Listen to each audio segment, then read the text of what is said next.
देश के राष्ट्रपति ने सुप्रीम कोर्ट से सवाल पूछा है। हाँ, ऐसा कुछ हमारे देश में बहुत कम होता है, लेकिन इस बार हुआ है और पूरा सिस्टम हिल गया है।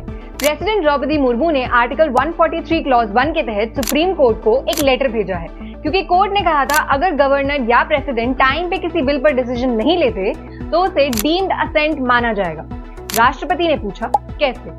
कॉन्स्टिट्यूशन के हिसाब से ऐसा कोई कॉन्सेप्ट है ही नहीं, तो क्या कोर्ट का ये नया रूल कॉन्स्टिट्यूशन के स्कोप को क्रॉस करता है?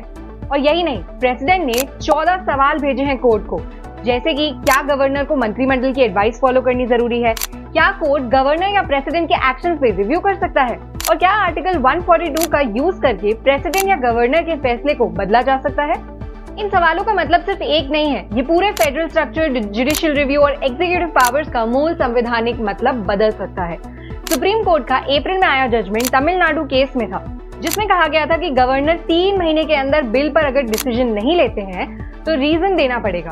इसी ने वाइस प्रेसिडेंट जगदीप धनखड़ तक को झटका दिया था, जिन्होंने ये कहा, जजेस क्या आप लेजिस्लेशन भी करेंगे, एग्जीक्यूटिव का काम भी? अकाउंटेबिलिटी आखिर है किसकी?